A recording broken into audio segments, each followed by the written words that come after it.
Everyone, स्वागत है आप सबका आपके अपने चैनल पर।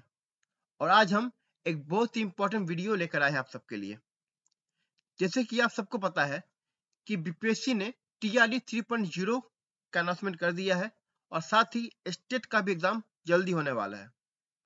तो इन्हीं सब बातों को ध्यान में रखते हुए मैं आपके लिए बीपीएससी टीआरई 3.0 का प्रिपरेशन क्लास लेकर आया हूँ। और आज के इस वीडियो में हम ऑब्जेक्ट ओरिएंटेड प्रोग्रामिंग के ऑलमोस्ट 200 एमसीक्यूज सॉल्व करने वाले हैं। तो देर ना करते हुए आइए वीडियो को स्टार्ट करते हैं। पर वीडियो को स्टार्ट करने के पहले आप सबसे एक रिक्वेस्ट है कि अगर आप इस चैनल पर पहली बार आए हैं तो प्लीज चैनल को सब्सक्राइब कर दें, क्योंकि इस चैनल पर रेगुलर कंप्यूटर साइंस से रिलेटेड वीडियोस आती रहेंगी। और अगर आपको वीडियो पसंद आएगी तो प्लीज अपने दोस्तों को भी शेयर कर दें और साथ ही वीडियो को लाइक कर दें। और अगर आपका कोई भी सजेशन है तो कमेंट बॉक्स आपके लिए खुला हुआ है। तो आइए वीडियो को स्टार्ट करते हैं। फर्स्ट क्वेश्चन कहता है ऑब्जेक्ट ओरिएंटेड प्रोग्रामिंग क्या है। ठीक है, तो ऑप्शन है आपके makes programs more reliable, simulates real life, uses a lot of intimidating vocabulary which is not as bad as it sound, all of the above. तो बात करें अगर, तो जो ऑप्शन उनमें से मेक्स प्रोग्राम मोर रिलायबल ये हो सकता है, बट जो बेस्ट ऑप्शन होगा वो लग रहा है, जो मुझे लग रहा है वो है सिमुलेट्स रियल लाइफ। ठीक है, आंसर है आपका वही आंसर बी, सिमुलेट्स रियल लाइफ। मतलब वो रियल लाइफ से क्या करता है, जो ऑब्जेक्ट है उसके अपने आप को क्या करता है, जोड़ने का काम करता है। Next question, what is the value of the result in the following statement. Statement आपको दिया हुआ है, इसमें सबसे जो प्रोमिनेंट वैल्यू होगा वो क्या होगा। तो क्वेश्चन है, ऑप्शन है INT result maths dot POW, that is power. Math function में हमने पावर लगाया हुआ है। ठीक है, 3 4, तो 3 आपका बेस हो गया, 4 आपका पावर हो गया, दैट मीन्स 3:4। इसका आंसर होगा 81। Answer is 81। नेक्स्ट क्वेश्चन आते हैं, conditional statement is a program expression that evaluates true और फॉल्स। ये हो सकता है a program statement that requires input from the keyboard, बिल्कुल नहीं है। Any program statement with a binary operator, तो ये भी नहीं है। Any program statement with a unary operator, ये भी नहीं है। तो आंसर इज ए। आइए नेक्स्ट चलते हैं, an object is an one instance of a class, another word for a class, ये तो होगा नहीं। A class with static method, a method with access class attribute. तो एक ऑब्जेक्ट जो होता है वो एक क्लास का एग्जांपल, इसका मतलब होता है एग्जांपल। ठीक है, तो इसका आंसर होगा ए।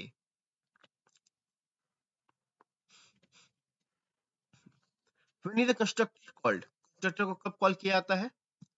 Each time the constructor identifier is used in a program statement, during the instantiation of a new object, during the construction of a new class, at the beginning of any program execution। ठीक है, तो इसका जो सबसे best answer होगा वो होगा answer number, option number B, that is during the instantiation of a new object. जब न्यू ऑब्जेक्ट होता है उसको हम लोग इंस्टेंशिएट करते हैं, तब क्या करते हैं हम लोग, कंस्ट्रक्टर को कॉल करते हैं। Next, what is an overloaded constructor. A constructor with too many programs statement, तो ये मुझे ये तो नहीं लग रहा है। A second constructor with the same constructor heading at the first constructor, नहीं ये भी नहीं होगा। A second constructor with a different identifier than the first, ये तो बिल्कुल नहीं होने वाला है। A second or other multiple constructor with a different signature than any other constructor, तो ये बिल्कुल होगा कि इसमें होता क्या है कि मल्टीपल कंस्ट्रक्टर हो सकते हैं, लेकिन उनका जो सिग्नेचर मतलब उनका जो यूज होगा उसका क्या होगा, वो अलग होगा। ठीक है, answer is D.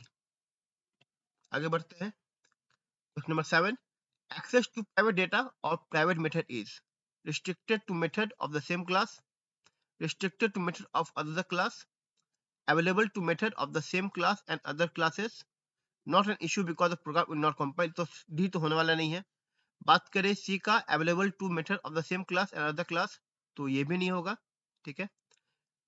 Restricted to method of the same class, तो सेम क्लास के मेथड से होगा रिस्ट्रिक्टेड, तो ये नहीं, ये भी नहीं होने वाला है। Restricted to method of other class, हाँ, तो ये क्या कह रहा है कि आप अदर क्लास के मेथड्स को क्या करता है, रिस्ट्रिक्ट करता है, तो ये सही है। प्राइवेट डाटा को आप किसी और क्लास से एक्सेस नहीं कर सकते हो, ठीक है। आंसर इज बी, ये सही है।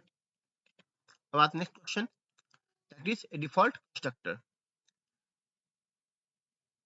ये is a no parameter method which is called automatically during the installation of new object. तो हाँ, डिफॉल्ट कंस्ट्रक्टर जो है, जैसे ऑब्जेक्ट को हम इंस्टॉलेट करते हैं तो खुद ब खुद क्या हो जाता है, कॉल हो जाता है। Is A parameter method which is called automatically during the installation. वो आई थिंक ये दो बार रिपीट हो गया है, नहीं सॉरी, इसमें वो उसमें नो पैरामीटर कह रहा है, मतलब इसमें जो है सही है, इसमें पैरामीटर कह रहा है, ठीक है। तो देख लीजिए, दो दो ऑप्शन जो है आपको लग रहेगा सेम, बट इसमें डिफरेंस है। डिफरेंस क्या है, यहाँ दे रहा है नो पैरामीटर, ठीक है, मतलब इस कंस्ट्रक्टर में कोई पैरामीटर क्रॉस नहीं होता, तो इसका आंसर ए होगा, ठीक है। डिफॉल्ट कंस्ट्रक्टर में कोई पैरामीटर पास नहीं होता, और सेकंड में कह रहा है कि पैरामीटर पास होता है, तो सेकंड तो होगा नहीं, ठीक है। और इज नो पैरामीटर मेथड, तो ये सही तो है, बट इसमें ये आधा अधूरा है, कंप्लीट नहीं है, तो answer would be A. Parameter constructor क्या होता है, ठीक है, is a no parameter method, तो क्वेश्चन ऑप्शन में ही पहला गलत हो गया, कि पैरामीटर कंस्ट्रक्टर में कह रहा है नो पैरामीटर, तो पॉसिबल नहीं है। Is A parameter method which is called automatically during the installation of a new object, तो ये सही है। पैरामीटर कंस्ट्रक्टर क्या होता है, एक ऐसा कंस्ट्रक्टर जिसमें पैरामीटर पास करते हैं, और ये ऑब्जेक्ट के को इंस्टेंशिएट करने के दौरान आपका आता है। तो ऑप्शन विल बी, सॉरी, हाँ, ऑप्शन यहाँ पे option will be B. Now, inheritance. Inheritance is the process using classes in the established standard Java language library. ऐसा कुछ नहीं है।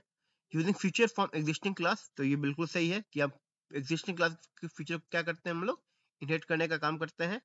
Combining data and the methods which process same, ये भी नहीं है। Dividing a program into multiple related files for each class in the program, ये भी नहीं होने वाला है, ठीक है। The answer would be B. Question number 11. A class which can use all the feature of an established class. एक class जो जिसमें कि एक established क्लास के सारे फीचर होते हैं, उसे हम क्या कहते हैं, तो स्टैटिक क्लास नहीं, ठीक है, वो तो होता नहीं है। सब क्लास होता है, ऑब्वियस है, क्योंकि उसमें क्या होता है, आपके प्रीवियस क्लास के फीचर्स मौजूद होते हैं। सुपर क्लास होगा नहीं, सुपर क्लास वो क्लास होगा जिसके फीचर को इनहेरिट किया जा रहा है, और ओवरलोड होगा नहीं, तो आंसर वुड बी बी, सही है। Question number 12, real world object content. Real world object में क्या जाता है, आपका स्टेट एंड बिहेवियर, तो ये आएगा ही। डेट एंड टाइम नहीं होता है, डेटा इन्फॉर्मेशन भी नहीं होता, नॉन ऑफ दिस ऑप्शन में नहीं आएगा, तो answer would be A, state and behaviour. Next, software objects behaviour exposed through. Software object का किसी भी सॉफ्टवेयर का जो ऑब्जेक्ट होता है उसका बिहेवियर कैसे पता चलता है हमें, ठीक है, तो पता चलता है हमें मेथड के द्वारा, डाटा के द्वारा, या बोथ ए एंड बी। इसका आंसर होगा मेथड्स के द्वारा, ठीक है। उसके जो मेथड्स होते हैं जिसे हम फंक्शन एक तरह के कहते हैं, वो हमें किसी भी सॉफ्टवेयर ऑब्जेक्ट के बिहेवियर को क्या करता है, बताने का काम करता है। Answer would be A 14। The major goal of inheritance is, inheritance का सबसे मेजर गोल क्या है सी प्लस प्लस में, to facilitate the conversion of data type, तो ये तो होता ही नहीं है, ऑब्वियस है, ठीक है।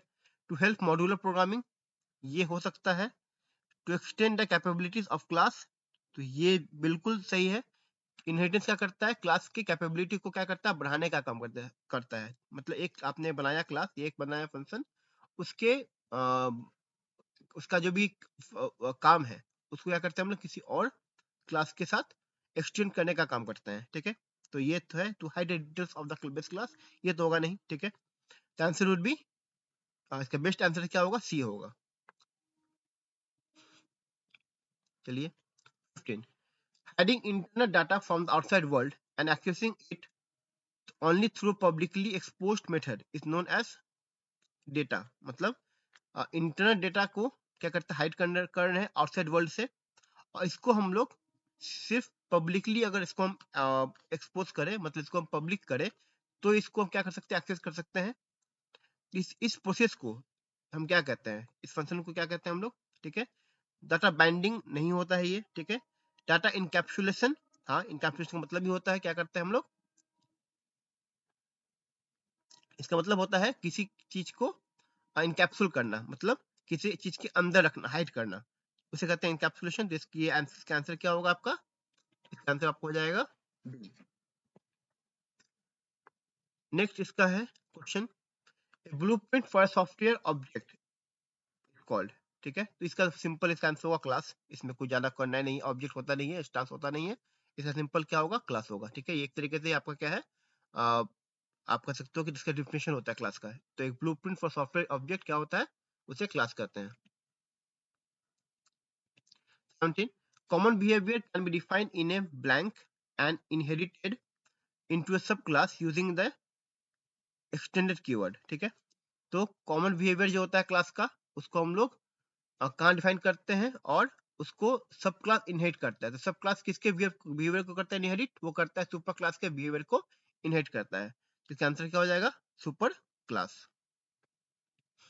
Answer will be super class, ठीक है। क्वेश्चन नंबर 18 आते हैं, A collection of methods with no implementation is called, ठीक है। मेथड का कलेक्शन जिसका कोई इम्प्लीमेंटेशन नहीं होता, ठीक है, काम नहीं होता, उसे क्या कहते हैं हम लोग, तो उसे हम इंस्टांस कहते नहीं है, ठीक है।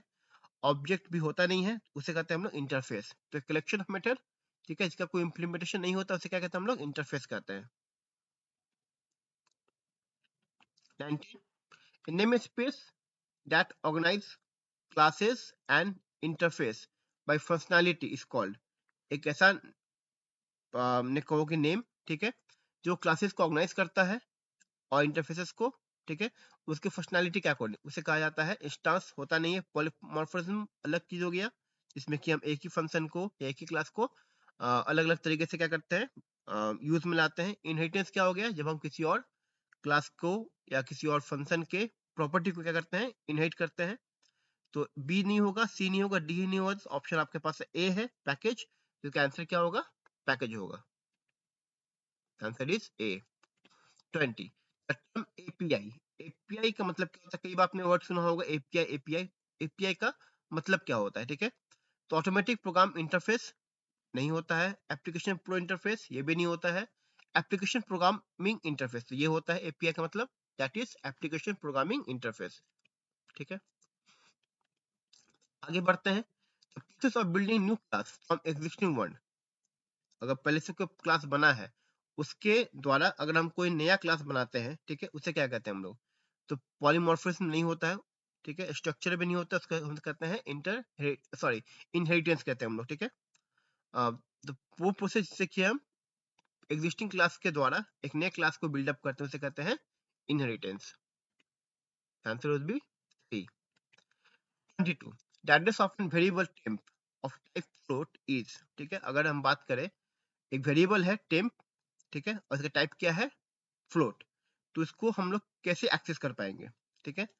एम्परसेंड टेम्प फ्लोट, टेम एम्परसेंड, तो फ्लोट आप हो गया डेटा टाइप, टेम्प वेरिएबल, और एड्रेस जो होता है एम्परसेंड जो है वो क्या है, एक एड्रेस लोकेटर है। तो ये तो एम्परसेंड बाद में लगेगा नहीं, एस्ट्रिक एम्प होगा नहीं, फ्लोट एम्परसेंड टेम्प, तो ए और डी में कोई एक होगा। मुझे लगता है सी प्लस प्लस में या फ्लोट डाटा टाइप का शुरू नहीं करते हैं। आई थिंक इसका आंसर क्या होगा, ए होगा, एम्परसेंड टेम्प होगा। यस, आंसर क्या है, ampersand temp. 23. The operator that can not B overloaded, कौन सा ऑपरेटर ओवरलोडेड नहीं किया जा सकता, ठीक है। तो इसका सिंपल आंसर है, हम स्कोप रिजोल्यूशन ऑपरेटर जो कि ऑप्शन नंबर बी है, उससे हम ओवरलोड नहीं कर सकते। प्लस प्लस को कर सकते हैं, होता भी है, ठीक है, पैरेंथेसिस होता है, टिल्ट होता है, बट स्कोप रिजोल्यूशन ऑपरेटर जो है बी नंबर, वो आपका कभी भी ओवरलोडेड नहीं होता है। Option is B. 24. A struct is the same as a class except that there are no member function, all members are public, cannot be used in inheritance hierarchy, it does have a this pointer, ठीक है। तो struct जो होता है, ठीक है, जो structure का शॉर्ट है, स्ट्रक्ट जो है वो क्लास के जैसा ही सेम है, सिवाय इस ऑप के कि उसमें क्या क्या नहीं होता, ठीक है। तो उसमें मेंबर फंक्शन नहीं होते, तो ये इस बात नहीं है, उसमें होते हैं मेंबर फंक्शन होते हैं। ऑल मेंबर्स ऑफ पब्लिक, ठीक है, तो ऐसा नहीं होता। Can not be used in inheritance hierarchy, तो इनहेरिटेंस हिरार्की में इसको यूज हम लोग नहीं कर सकते हैं, तो ऑप्शन विल बी सी, मतलब स्ट्रक्ट को जो है हम लोग इनहेरिटेंस में यूज नहीं कर सकते हैं। 25, ठीक है, प्योर वर्चुअल फंक्शन, ये बहुत इंपॉर्टेंट क्वेश्चन है अगर बात करें अगर उप्स के रिगार्डिंग, ठीक है। तो कहता है क्वेश्चन में कि pure virtual function have to be defined in the inherited class, cannot have public access specification, are mandatory for a virtual class, ठीक है। तो इसका जो बेस्ट आंसर होगा वो होगा A, have to be redefined in the inherited class, जो भी क्लास इनहेरिट करते हैं उसमें क्या करते हैं, इसको हम लोग रीडिफाइन करते हैं प्योर वर्चुअल फंक्शन को। Answer will be A. 26, pointer क्या है, implicitly point to an object, can be explicitly used in a class, can be use to return object, all of the above. तो pointer क्या करता है, किसी भी object को पॉइंट करता है इम्प्लिसिटली, तो बिल्कुल सही है। Can B explicitly used in a class, तो इसको ऑब्वियस से क्लास में एक्सप्लिसिटली यूज भी किया जा सकता है। Can be use to return an object, तो हाँ, ऑब्जेक्ट से को हम क्या करते हैं, रिटर्न करने का काम भी करते हैं, और तो इसका ऑप्शन क्या होगा, all D above, that is the D. 27, within a switch statement, continuous continue can be used but break can not be use, कह रहा है कि स्विच स्टेटमेंट में हम लोग कंटिन्यू यूज कर सकते हैं लेकिन ब्रेक यूज नहीं कर सकते हैं, जो कि गलत है, ठीक है। Can not continue continue can not be use but break can be use, तो ये सही है, हम लोग कंटिन्यू यूज नहीं कर सकते, ठीक है, बट ब्रेक को यूज किया जाता है, और ब्रेक यूज होता है स्विच जो भी होता है स्विच स्टेटमेंट क्या करते हैं हम लोग, ब्रेक को यूज करते हैं। बहुत कंटिन्यू ब्रेक तो होगा नहीं, ज्यादा कंटिन्यू और ना ब्रेक हो, ये भी नहीं होगा, तो ऑप्शन क्या होगा इसका आंसर, आंसर होगा बी, ठीक है। Question 28, data members which are static cannot be assigned a value, कह रहा है इसमें हम लोग कोई वैल्यू असाइन नहीं कर सकते हैं जो स्टैटिक है। Can only be used in static function, ठीक है। Can not be defined in A union, can be accessed outside the class, सबसे पहले ऑप्शन दी तो होगा नहीं, ठीक है। डाटा मेंबर्स जो कि स्टैटिक होता है उसको हम लोग क्लास के बाहर एक्सेस नहीं कर सकते हैं। Can not be assign A value, ठीक है, तो ऐसा नहीं है, हम लोग वैल्यू असाइन कर सकते हैं।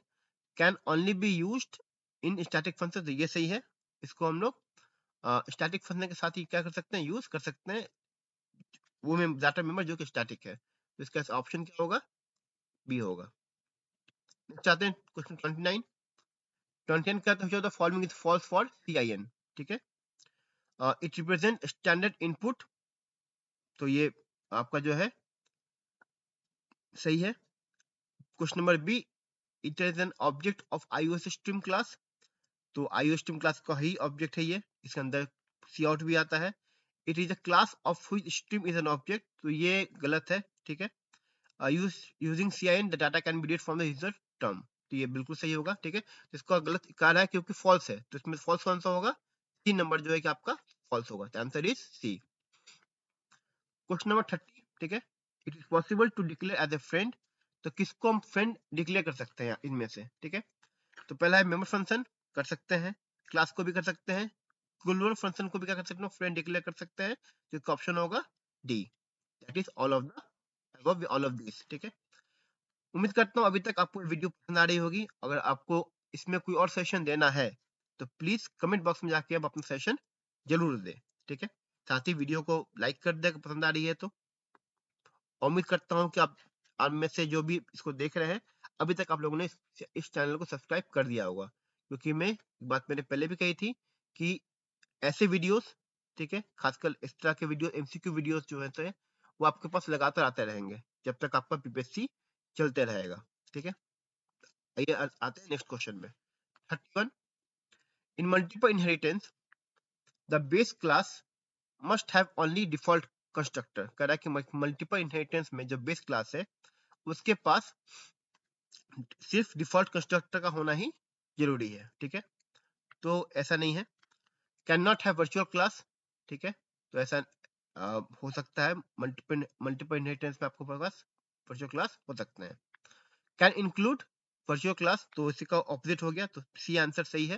दैट मीन्स इसमें इसके पास वर्चुअल क्लासेस होंगे मल्टीपल इनहेरिटेंस में, ठीक है। Answer is C. 32, declaration of a pointer reserves memory space, ठीक है। फॉर द ऑब्जेक्ट, मतलब जो भी आपका हम डिक्लेयर करते हैं पॉइंटर को, तो क्या करता है वो मेमोरी स्पेस रिजर्व करता है, कहाँ पे, किसके लिए, तो ऑब्जेक्ट के लिए, ठीक है। For the pointer both object and pointer not above, तो इसका आंसर होगा B, for the pointer. Pointer क्या करता है वो, एक मेमोरी स्पेस रिजर्व करके रखता है। 33, फॉर, ठीक है, और फिर आपका सेमीकोलन और फिर सेमीकोलन, बीच में आपका कंडीशन और उसका स्टेटमेंट नहीं है, तो इसका रिजल्ट क्या होगा, ठीक है। तो इस टाइप का क्वेश्चन आई थिंक बीपीएससी में आया हुआ था पहले भी एक बार, ठीक है। तो जहाँ तक मुझे याद है, तो काफी इंपॉर्टेंट क्वेश्चन हो भी रहा है ये। तो अगर ऐसा क्वेश्चन रहेगा कि फॉर रहे, उसमें कंडीशन लिखा नहीं रहे, तो आपका आंसर क्या होगा। इसका मतलब ये हुआ, it means that the test which is done using some expression is always true, ठीक है, इज नॉट वैलिड। कह रहा है कि इसका मतलब ये हुआ कि जो भी एक्सप्रेशन हो इसमें यूज होगा वो सिर्फ हमेशा क्या होगा, ट्रू होगा। तो ऐसा नहीं होने वाला है। इज नॉट वैलिड, तो ऐसा नहीं है, वैलिड है ये। विल लूप फॉर एवर, तो थर्ड आंसर बिल्कुल सही है। इसमें क्या होगा, एक लूप आपका क्या होगा, चल जाएगा, क्योंकि आपका स्टार्टिंग और एंडिंग पॉइंट कुछ भी नहीं है। इसलिए इस टाइप के जब सिंटैक्स रहेगा, तो आपको यह क्या होगा, आपका प्रोग्राम जो है लूप में रन करेगा। इसका आंसर आंसर दिया हुआ है सी। आते हैं नेक्स्ट क्वेश्चन में, 34 number. The operator less than when overloaded in a class must be a member function, must be a non-member function, both a and b cannot be overloaded, ठीक है। तो D तो होगा नहीं, ओवरलोड कर सकते हैं हम लोग ऑपरेटर को। इसका आंसर हो जाएगा बोथ ए एंड बी, मतलब ये मेंबर फंक्शन भी हो सकता है और नॉन मेंबर फंक्शन भी हो सकता है, दोनों हो सकता है, ठीक है। 35 क्वेश्चन नंबर, इसका आंसर हाँ सी है, ठीक है। चलिए 35 पे आते हैं। A class defined within other class, एक क्लास को जब किसी और क्लास के अंदर डिफाइन करते हैं, तो इसका आंसर बहुत सिंपल है। इसका होगा आंसर नेस्टेड क्लास। इनहेरिटेंस होगा नहीं कहीं से भी, कंटेनरशिप कुछ होता है नहीं, और इनकैप्सुलेशन होगा नहीं, ठीक है। इसका आंसर क्या होगा, नेस्टेड क्लास। 37, अब इस क्वेश्चन को साथ ध्यान से पढ़िएगा, ठीक है। Which of the following statement is true in a protected derivation of a derived class from a base class? जब हम किसी बेस क्लास से derived क्लास को हम लोग क्रिएट करते हैं, ठीक है, तो इसमें से कौन सा जो आपका स्टेटमेंट क्या होगा, सही होगा। पहला ऑप्शन कहता है a private member of a base class become protected member of the derived class, मतलब आपका बेस क्लास का प्राइवेट मेंबर जो है वो डिराइव्ड क्लास का प्रोटेक्टेड मेंबर बन जाता है। तो कभी नहीं होगा ये, जो प्राइवेट क्लास मेंबर होता है बेस क्लास का, वो प्राइवेट मेंबर ही रहेगा। Protected member of base class become public member of the derived class, ये भी नहीं होने वाला है, ठीक है। ऑप्शन नंबर सी कहता है public member of the base class become protected member of the derived class, तो हाँ ये सही है कि आपका बेस क्लास का जब होता है पब्लिक मेंबर, वो आपके डिराइव्ड क्लास का प्रोटेक्टेड मेंबर बन जाता है, ठीक है। और option number D protected derivation does not affect private and protected member of the derived class, ये गलत है। तो आपका ऑप्शन जो होने वाला क्या होने वाला है, वो आपका होने वाला है C, that is public member of the base class becomes protected member of the derived class, मतलब जो भी आपका डिराइव्ड क्लास होगा वो, ठीक है, वो उसका मेंबर फंक्शन होगा, वो क्या होगा, बेस क्लास के पब्लिक बेस क्लास के जो पब्लिक मेंबर होगा उसका क्या होगा, वो प्रोटेक्टेड मेंबर बन जाएगा। 37, identify the operator that is not used with pointer, pointer के साथ कौन सा यूज नहीं होता, तो इसका बहुत सिंपल आंसर है, वो आपको होगा ऑप्शन नंबर सी, ठीक है। बाकी तीनों क्या करते हैं, यूज होते हैं। चलाते हैं question number 38। Consider the following statement, यहाँ पे स्टेटमेंट दिया हुआ है, उसका रिजल्ट क्या होगा वो देखना है हमें। कैरेक्टर एक CHR लिया है, ठीक है, और पॉइंटर उसको डिनोट किया है PTR, हेलो, सी आउट, एस्ट्रिक पीटीआर, ठीक है। व्हाट विल द प्रिंटेड मतलब प्रिंट होकर क्या आएगा, ठीक है। तो पहला ऑप्शन कह रहा है first letter, it is syntax error, syntax error तो कहीं से भी नहीं है। और इंटायर स्ट्रिंग, तो आपका इंटायर स्ट्रिंग भी इसमें नहीं आने वाला है। और लास्ट लेटर तो ऑप्शन आएगा फर्स्ट लेटर इसमें, क्योंकि जब सी और पीटीआर करते हैं हम लोग करेंगे तो इसका जो एड्रेसिंग होगा क्या होगा, फर्स्ट इंडेक्स का होगा एड्रेसिंग होगा, तो इसका आंसर क्या हो जाएगा फर्स्ट लेटर। जो फर्स्ट लेटर होगा वही क्या होगा आपका प्रिंट होकर आएगा, ठीक है। तो option will be A, option will be A, ठीक है। 9, the member of a class by default are, कोई भी क्लास के मेंबर जो होता है बाय डिफॉल्ट क्या होता है, वो सिंपल सा है। बाय डिफॉल्ट हमें पता है किसी भी क्लास का मेंबर हमेशा प्राइवेट होता है। Given A class named book, which of the following is not a valid constructor, एक क्लास का नाम बुक है, इनमें से कौन सा जो है वैलिड कंस्ट्रक्टर नहीं होगा, ठीक है। तो बुक, फिर आपका ये कर्ली ब्रेसेस है, ठीक है, यहाँ पर आपका स्पेस होगा, तो कर्ली ब्रेसेस, तो इसका ऑप्शन आंसर होगा answer number B. Option number B जो होगा इसका आंसर होगा। तो बुक फंक्शन, बुक पैरामीटर के रूप में बुक बी को पास किया गया है, और फिर उसके साथ बगल बगल में क्या आपका एक कर्ली ब्रेसेस होगा, ठीक है। तो ऑप्शन आंसर होगा B. 41, which of the following statement is not valid about operator overloading, operator overloading से जुड़ा हुआ कौन सा जो इसमें स्टेटमेंट है वो सही नहीं है। Only existing operators can be overloaded, कह रहा है कि जो आपका एग्जिस्टिंग ऑपरेटर सिर्फ वही ओवरलोड होगा, तो ऐसा नहीं होने वाला है, ठीक है।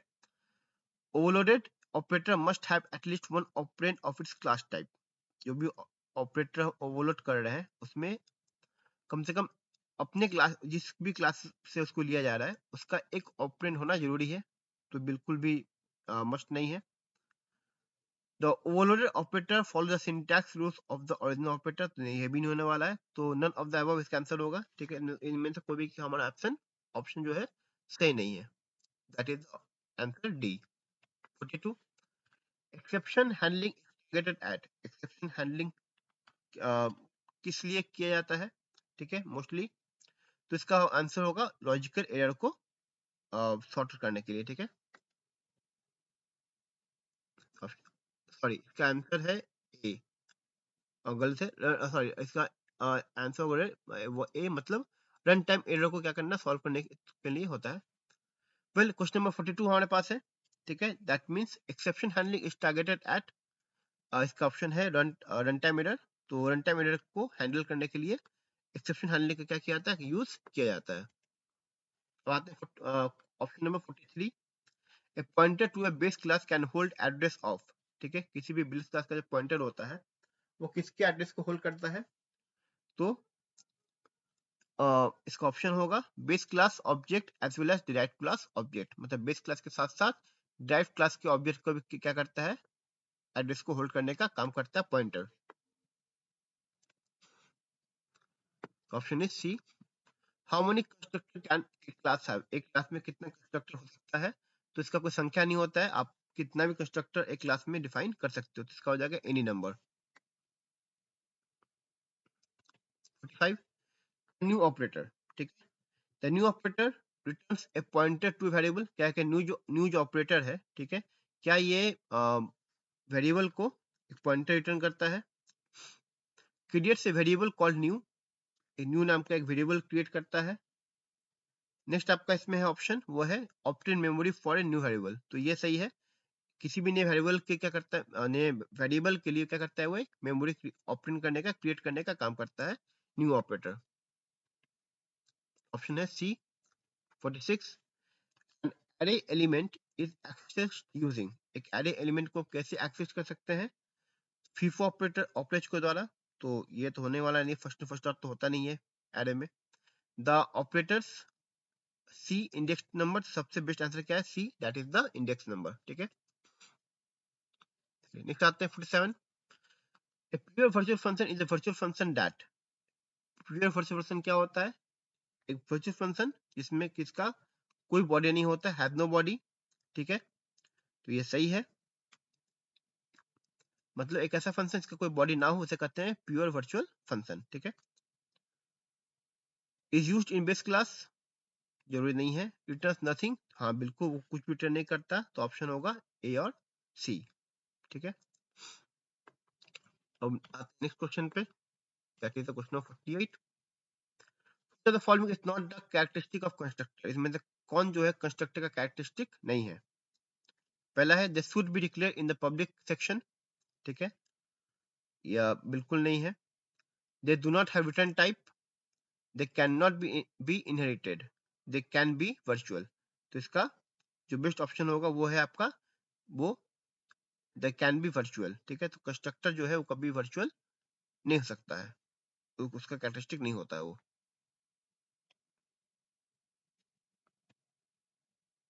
उसका ऑप्शन डी है, सही है, ठीक है। 9 A static function should be called when an object is destroyed, तो ये नहीं होता। Is closely connected with an individual object of a class, कह रहा है कि किसी भी एक इंडिविजुअल ऑब्जेक्ट है उससे क्या होता है कनेक्टेड स्टैटिक फंक्शन, तो ये भी नहीं होता। Can be called using the class name and function name, तो हाँ स्टैटिक फंक्शन को हम लोग उसके क्लास नेम से या फंक्शन नेम से कॉल कर सकते हैं, तो इसका ऑप्शन क्या हो जाएगा, सी। अब हम लोग पहुंच गए लास्ट क्वेश्चन में, ठीक है। तो हमारा लास्ट क्वेश्चन है what is the output of the following code, ये जो कोड दिया इसका आउटपुट क्या होगा। एक लिया गया है डाटा टाइप कैड, सिंबल आपका है वेरिएबल नेम हो गया, 3 उसमें आपके इंडेक्स नंबर है, ठीक है। तो पहला में आपके इंडेक्स 0 में आ जाएगा ए, 1 में आएगा बी, सी में आएगा और सी जो इंडेक्स नंबर 2 के लिए होता है, ठीक है। फॉर एक लूप चला, INT इंडेक्स 0 होगा से लेके 3 से छोटा रहेगा, ठीक है, और इंडेक्स आपका इंक्रीमेंट करेगा। सी आउट सिंबल इंडेक्स, सिंबल के इंडेक्स में जो भी वैल्यू होगा वो क्या करेगा, उसको आउटपुट देने का काम करेगा। तो पहला जब आपका इंडेक्स होता है 0, ठीक है, तो 0 में क्या आएगा आपका ए आएगा, तो आपको आउटपुट देगा ए, ठीक है। उसके बाद आपका इंडेक्स एक इंक्रीमेंट करेगा, हो जाएगा 1, तो 1 में क्या है आपका बी, आपको आउटपुट देगा बी, और उसके बाद आ जाएगा 2 में, ठीक है, इंडेक्स नंबर 2, तो यहाँ पे 2 है, 0 1 2 मैंने पहले बताया था, ठीक है। तो 2 के जगह पे है सी, सी को आपको प्रिंट करेगा, और फिर आपका ये बढ़ेगा, इंक्रीमेंट होगा 3, ऑब्वियस 3 से बढ़ाते हैं नहीं, 3 छोटा है तो फॉल्स हो जाएगा वो, ठीक है। 3 के इक्वल टू होगा नहीं, तो फॉल्स हो गया तो क्या आपका आंसर आ जाएगा, वहीं पे आपका प्रोग्राम एग्जिट कर जाएगा। तो इसका आंसर क्या हो जाएगा ए बी सी, तो ए बी सी अब ए और सी दोनों में है, ठीक है, तो इसका आंसर दोनों ही होगा, ए बी सी भी होगा, ए ऑप्शन ए भी होगा, ऑप्शन सी भी होगा, ठीक है। ऑप्शन सी दिया बट इसका ऑप्शन जो है ए और सी दोनों होगा, ठीक है। तो आज इसके साथ इस उप्स का जो एमसीक्यू है उसका फर्स्ट पार्ट क्लियर करते हैं। जल्दी ही इसका सेकंड पार्ट आने वाला है, तो वो सेकंड पार्ट अब तक टाइम पर पहुंच जाए, इसके लिए चैनल को जरूर से सब्सक्राइब कर दीजिए, ताकि जो भी नए वीडियोस आएंगे उसका नोटिफिकेशन जो है आप तक जल्द से जल्द पहुंच जाए, ठीक है। तब तक के लिए धन्यवाद।